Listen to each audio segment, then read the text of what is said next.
Hi friends, welcome back to our channel. இன்னைக்கு வந்து சூப்பரான டேஸ்டான ஒரு கேரட் அல்வா செய்யலாம். அதுக்கு நான் 6 கேரட் எடுத்துர்க்கேன். தோல் சீவி நல்லா வாஷ் பண்ணி எடுத்து வச்சிருக்கேன். இப்போ பெரிய துருவல்ல நல்லா துருவி எடுத்துக்கலாம்.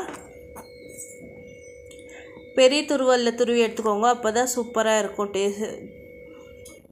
பாருங்க கேரட்டை நான் இப்போ வந்து துருவி எடுத்து வச்சிருக்கேன். 1/2 கப் அளவுக்கு சர்க்கரை எடுத்து வச்சிருக்கேன். நெய்யை வந்து நல்லா உருக்கி எடுத்து வச்சிருக்கேன். ஒரு 10 முந்திரி 10 திராட்சை ஏலக்காய் தூள் அப்புறம் ஒரு 1/2 கப் அளவுக்கு பால் கடாய் வச்சு நெய் 3 ஸ்பூன் விட்டு முந்திரி திராட்சையை நல்லா ரோஸ்ட் பண்ணி எடுத்துக்கோங்க.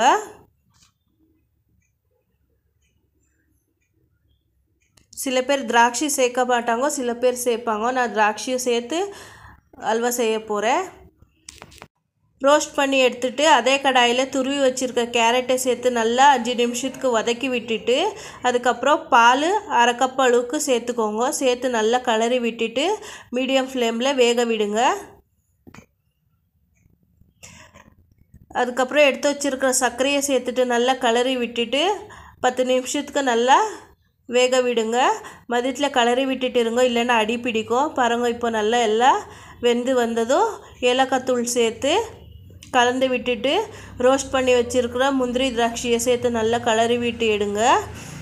நல்லா கிளறி விட்டு எடுத்துட்டு அதை சுட சுட இப்போது ஒரு பிளேட்டில் சர்வ் பண்ணி எடுத்துக்கோங்க. நான் வந்து ஒரு கப் பவுலில் எடுத்து வச்சுருக்கேன். இதை சுட சுட சாப்பிட்டா சூப்பராக இருக்கும். ட்ரை பண்ணி பாருங்க. அடிக்கிற மழைக்கு அதுக்கும் சூடாக எப்போவும் காரமே சாப்பிடாது, இந்த மாதிரி ஸ்வீட்டும் செஞ்சு சாப்பிடுங்க, சூப்பராக இருக்கும்.